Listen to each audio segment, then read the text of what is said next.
네, 안녕하세요. 설일기입니다. 오늘은 5월 15일 월요일이고요. 오늘은 먼저 이제 후원해주신 분이 있어서 감사 인사 먼저 드리려고 하고요. 이재섭 형님입니다. 오늘도 이렇게 후원해주셔서 너무 감사드리고요. 앞으로도 조금 더 현실적으로 잘 반영된 이야기를 좀 열심히 좋은 컨텐츠로 찾아뵙도록 하겠습니다.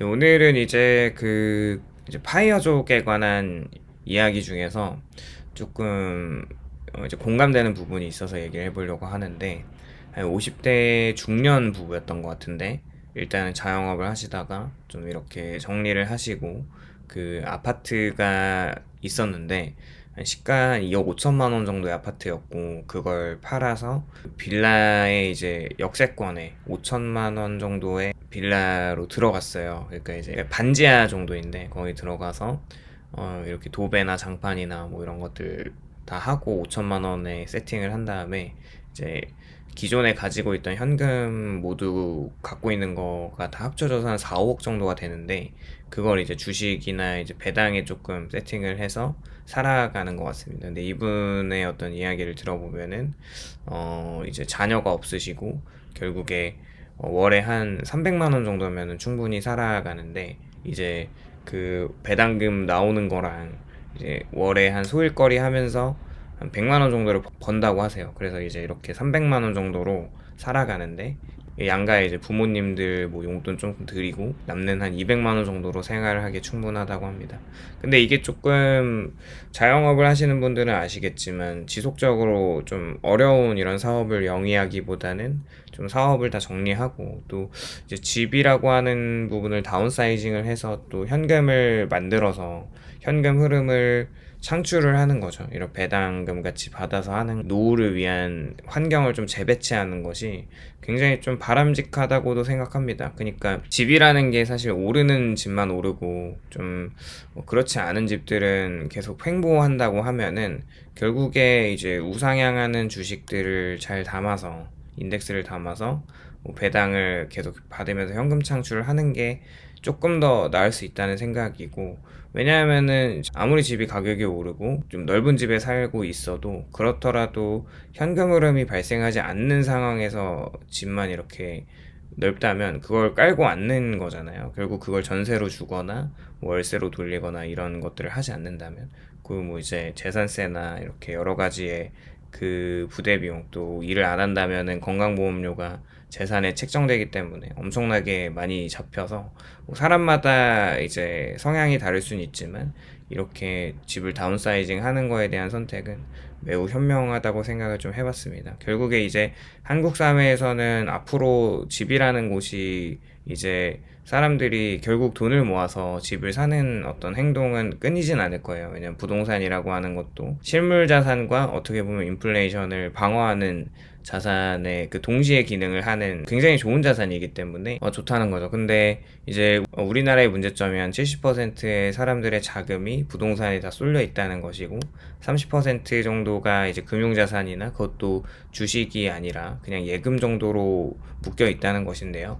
결국에 지금 보면은 이제 어느 정도 사람들이 이 틀을 깨고 나오는 것 같아요. 이제 부동산 시장 말고 주식 시장으로의 돈의 자금의 유입이 분명히 있을 수밖에 없다, 이런 생각이고요. 결국에 한국 사회에서 집이라는 것이 계급이고 안전판이고 자존심이기도 하고 미래라고도 하는데, 특히 이제 아파트 같은 경우는 거의 종교에 가까운 위치를 차지하고 있죠. 사람들이 이제 아파트 가격 상승을 통해서 인생이 바뀌는 경험을 여러 번 목격을 했어요. 누군가는 서울 외곽 아파트 한 채로 수억 원의 자산 상승을 경험했고, 누군가는 재개발과 상승장 속에서 노동소득으로 평생 벌기 힘든 돈을 벌었죠. 그 결과 한국 사회가 점점 더 이런 강한 믿음을 가질 수밖에 없는 거고요.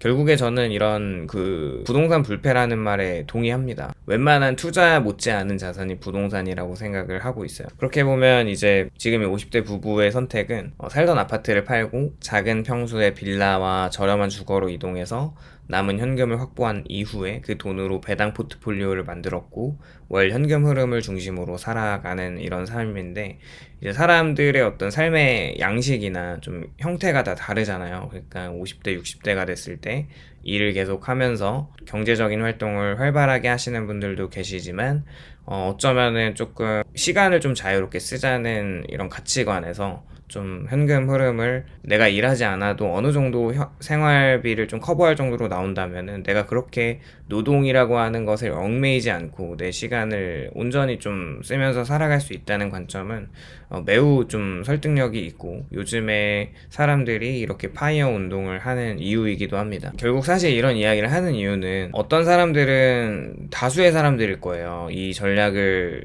뭐 인생의 몰락이나 인생의 실패처럼 볼 수도 있다는 것인데, 반면 어떤 사람들은 오히려 이게 정말 현실적이고 합리적인 노후 전략이라고 생각을 하고 있고, 이제 노후에 아파트에 살면서 이제 현금 흐름이 나오지 않는 그냥 연금만으로 조금 버티면서 살아가시는 노인분들은 굉장히 이 부분에 공감을 하시는 분들도 계실 겁니다. 그러니까 결국에 나랑 이제 아내, 그 노부부 혼자서 30평대 아파트에서 살아가는 게 굉장히 좀 그렇게 의미가 있을까라는 생각을 해보는 거죠. 남는 방이 있고 관리비나 이제 여러 가지 면에서 조금 비효율적이죠. 그리고 이제 건강보험료나 여러 가지 세금적인 측면에서 너무 이제 비용이 높은 집을 깔고 앉아 있는 이후에 그 돈이 이제 현금 흐름을 창출하는 것가 아니기 때문에, 노후 빈곤을 일으키는 요소가 파이프라인이 없어서 그런 거거든요. 그렇게 이제 결국 노후의 핵심은 성장보다는 뭔가 좀 지속 가능성이 중요하다고 생각을 하고 있고,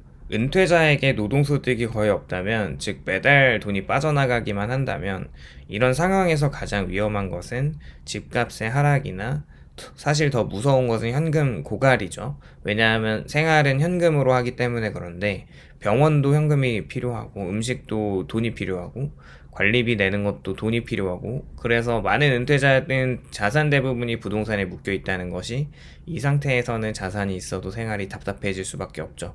결국에 사람들이 깨닫는 부분은, 난 부자인데 왜 이렇게 불안할까라고 하는 이 바로 유동성 문제에서 비롯하는 이런 걱정들이 물씬 나타나기 시작하는 겁니다. 큰 집이라는 게 생각보다 유지비가 많이 들어요. 그래서 사람들이 종종 집의 가격만 보는데, 하지만 실제 노후에서는 유지 비용이 훨씬 중요하죠. 특히 아파트는 시간이 갈수록 부담이 계속 커질 수 있습니다. 관리비가 계속 올라가겠죠. 그리고 이제 수리비나 재산세나 뭐 종부세를 낼 가능성도 있고, 이런 여러 가지 노후화에 대한 좀 내가 고쳐서 써야 되는 이런 문제들, 또 엘리베이터 교체를 할 때 관리비에서 좀 공동으로 요금을 부담하긴 하지만, 이런 여러 가지의 어떤 장기적으로 살았을 때 나타나는 비용이 무조건 있을 수밖에 없죠.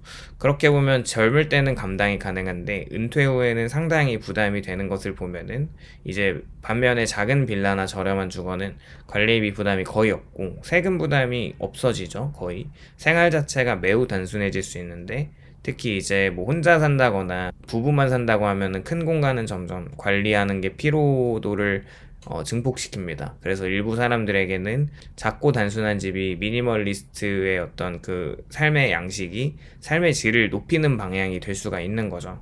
그래서 인간이라는 게 결국 소유보다는 불안 감소를 원하는 것 같아요. 그러니까 내가 소유하고 있을 때 어떤 그 소유한 것에 대한 무게를 견딜 수 있다면 괜찮지만, 근데 그게 만약에 불안을 더 증폭시키는 요소라면은 그걸 이제 내버려 두고 조금 다른 쪽을 선택할 어떤 과감한 행동은 필요할 수 있다는 거죠. 그렇게 보면 은퇴 이후에 공격적인 자산 증식보다 심리적인 평온이 더 중요해진다고 생각을 해서, 이런 것들을 생각을 하면 굳이 비싼 집에 묶여서 이렇게 불안감이 큰 삶을 살아갈 필요가 있나, 이런 생각을 하면서 작은 집과 낮은 고정비와 안정적인 어떤 배당과 충분한 현금이 월마다 나오는 이런 삶을 세팅하는 사람들이 점점 높아질 거라고 생각을 하고요. 저는 이런 분의 어떤 사례가 굉장히 조금 많이 와닿았고, 저희 부모님한테도 좀 추천을 해드리고 싶은 그런 생각이 들었는데, 오늘은 이렇게 2억 5천만 원의 아파트를 매도를 하고 나서 그 돈으로 현금을 좀 만들어 놓고 이렇게 파이어를 즐기시는 어떤 50대 분의 이야기를 좀 들으면서 여기에 대해 굉장히 조금 영감을 받았었는데요. 오늘 영상도 시청해주셔서 너무 감사드리고 공감이 되셨다면 좋아요와 구독을 부탁드립니다. 감사합니다.